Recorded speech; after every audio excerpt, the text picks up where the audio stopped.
Somebody told me auditions for Jon Stewart were ongoing at WB. Sign me the fuck up. On guys and girls, Josh Shamley here. Thank you all so much once again for tuning in. And yes, ladies and gentlemen, tonight I am going to be discussing some breaking news and some exciting news for myself about DC's upcoming streaming service, which is scheduled to release this year. Now, as many of you are aware, before we go any further, streaming as a whole is a thing that has become increasingly popular over the years, not only with movies and TV shows, with namely Netflix being the most recognized and the most familiar, but even amongst music. We have Spotify, Apple Music, Pandora, Google Play, etc., etc. And, streaming is a thing that, initially nobody really thought of it, and now you even have giants like Disney who are also going to be releasing a streaming service next year.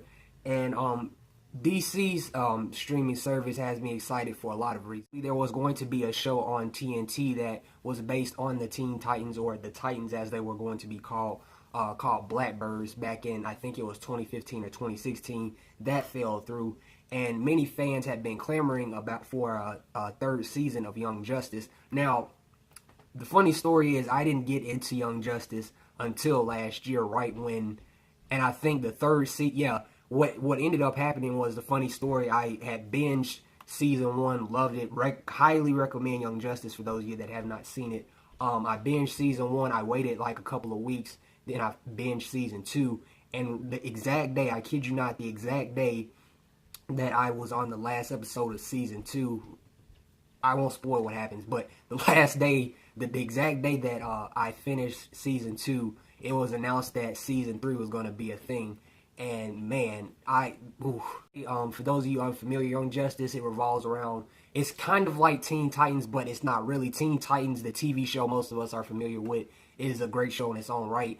And you can kind of compare Young Justice to Teen Titans for those of you that have watched it, but at the same time, it's more like, I would say it's more like the Justice League cartoon than it is Teen Titans. The only difference is, the Justice League aren't the main characters of this show, even though the Justice League are present from time to time. Batman, Superman, even Shazam, Martian Manhunter with Magan being a main character of Young Justice, and obviously Superman with a younger version of himself basically being a part of the show. It has me intrigued for many reasons. We did find out that not only would there be a Young Justice Season 3 titled Young Justice Outsiders, there was also going to be life for the Titans in the form of a series that will premiere on the streaming service. Fans of Titans like myself, I'm being too extra right now. For those of you fans of Titans like myself, this is really exciting news.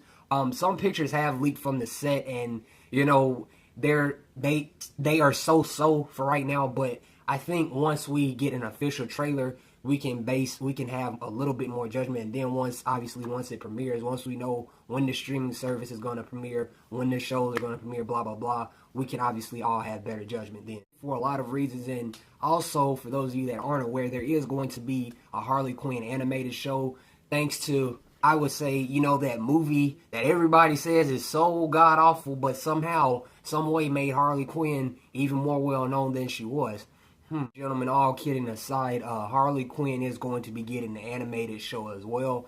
And the biggest surprise was something is also going to be getting his own series. And James Wan, the guy behind the genius, I should say, behind the Conjuring films, which I'm a big fan of, behind the billion-dollar 7 sequels in the Fast and Furious films, also the genius behind the Saw films, James Wan will be involved with Swamp Thing. And for those of you that have been paying attention very carefully, you know that he is also the director of the highly anticipated Aquaman film. That's right, I said highly anticipated Aquaman film. That have been following the DCU as carefully as myself, you would know that one of the planned films was going to be Justice League Dark.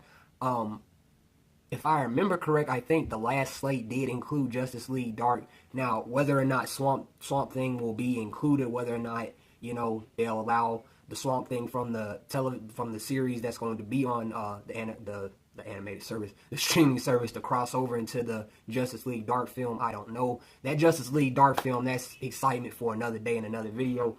So that's 4 confirmed series with the Titan series, live action, I forgot to mention, the highly anticipated for myself, Young Justice Outsiders, the Harley Quinn animated series, and the Swamp Thing series. The biggest thing I always say when it comes to streaming is if I'm paying my money, if I'm paying my hard-earned money, I want to know that my money, that I'm getting the most for my money, and I'm sure most everybody with common sense would agree. I want to make sure that I'm getting the biggest bang for my buck. That being said, most of us are also well aware, DC has made countless movies over the years. They've had some pretty terrible lows like Batman and Robin. I think most everybody would like to forget that. But they've also had some extreme highs with, that movie. Y'all also like to hate Man of Steel, that I love. But, Man of Steel, more notably Wonder Woman, the Dark Knight trilogy, of course, even the '89 Batman film, even the animated films, man. Where do you start with the animated films? For me, it goes to Batman, Mask of the Phantasm, Batman Under the Red Hood, of course. Last year, I really enjoyed Justice League Dark, Justice League War. I could go on and on. There's even some that I've missed that I haven't really seen yet. DC's film library isn't short at all, and it's been an ongoing thing for many decades. And that's one of the big things I've wondered going in. Is the streaming service going to include the whole, like the entire DC library? I'm talking Batman Begins, Superman Returns, even though I don't like Superman Returns. Even the Green Lantern movie, shout out to Mark Strong. The Green Lantern movie, like I said earlier, Batman Under the Red Hood. Even little things like the animated Batman series or Batman Beyond. Whether or not they'll go that deep, I don't know. It would be great to see. It would be great if they could go that deep, but I don't know. Obviously, we don't know how much time they've had to prep this thing, but I think that would be really great. And for me, I think I will at most, because number one, we know Netflix is a thing. Number two, there's stuff like Amazon Prime, Hulu. Next year, there's going to be Disney, who's probably going to be charging like $29 or $30 freaking dollars. I don't know. I could see the service going for like at least no less than $9.99, and at most I could see it going for like probably between $15 to $20. Some might say that's a reach, but that's how I see it. No less than $9.99 and no more than $20 monthly. Excited to see what they do with Swamp Thing, and also Watchmen, the movie Watchmen, not the upcoming HBO series.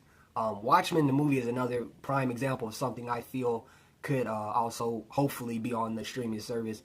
And the more I think about the DC movies, it's like if they could include all those movies and perhaps not just what we know with Young Justice Outsiders, Titans, Swamp Thing, and Harley Quinn, but just like if they had just like this enormous library, that would be really fucking great. And the big thing a lot of people are saying, great if the Zack Snyder cut of Justice League would premiere on the streaming service. And a lot of people are saying that by the time the Disney deal with Fox goes through next year, that New Mutants and X-Men Dark Phoenix will instead debut on the streaming service instead of releasing in theaters. That's a whole other topic for another video. But anyway, as great as that would be, I don't see that happening. As great and as wonderful as that would be, I don't personally see it happening. If I'm wrong, I will make a video apologizing, probably jumping up for joy, and then apologizing for being wrong. But I don't see that. Too, with the 4 series that we know about, I'm wondering, are there going to be any? Is that going to make room for potential other series to be created and then to debut on the streaming service? Because the DC comics, I mean, you name one character, you got to name 5 others. You name 5 others, you got to name 6 more. You name 6 more, you got to name 10 on top of that. There's a lot of potential for the streaming service to succeed, and in the end, I think it is. I think the fact that it's aimed towards not only just fans of the DC comics, but fans of the DC movies and DC, just the general DC characters in general. I think that's a thing that's going to make it more appealing and easier to digest. Outsiders is going to run for 20 plus episodes, and so according to this article I'm reading, the Harley Quinn animated series will also be running for 26 episodes. And it also puts emphasis on the article I'm reading right here. Can y'all see that? Can y'all see that? No, because there's a glare. Forgive me, I've never done that before. It says in the article, it puts a lot of emphasis on that the series is going to be an adult series. So, you know, you're going to get some lotion. Ladies and gentlemen, both the Young Justice Outsider series and the Harley Quinn adult series will be running for 20 plus episodes. And man, I am extremely excited to see Young Justice return. From someone that watched the show just last year, I mean, man, I fell in love with the series right away. And as fondly as I look back on the Teen Titans, what's another one, Batman Beyond, Static Shock, etc., etc., as fondly as I look back on those shows, when I think of the DC animated shows, Young Justice is one that, you know, even in my age now, I'm glad that I discovered it. I'm glad that the people that recommended it to me did, because it turned out to be a really entertaining series, and I'm glad that I tuned in to watch it, decided to sit down and watch. That'll be all for this video, ladies and gentlemen. Once again, thank you all so much once again for tuning in. Let me know what you guys and girls think in the comment section. Are you excited for the DC streaming service to debut this year? Which show of the 4, Young Justice, Outsiders, Swamp Thing, Harley Quinn's adult animated series, and Titans, which of the 4 are you excited to see premiere? Tell me, also let me know which movie or TV series on the past of DC's movies or TV series are you hoping to see on there. It could be Batman Beyond, Watchmen, you know, whatever. And yeah, thank you all once again for tuning in. I said that for the 3rd time, but I want to let you all know, thank you all so much once again for tuning in, and I'll see you all next time. Peace.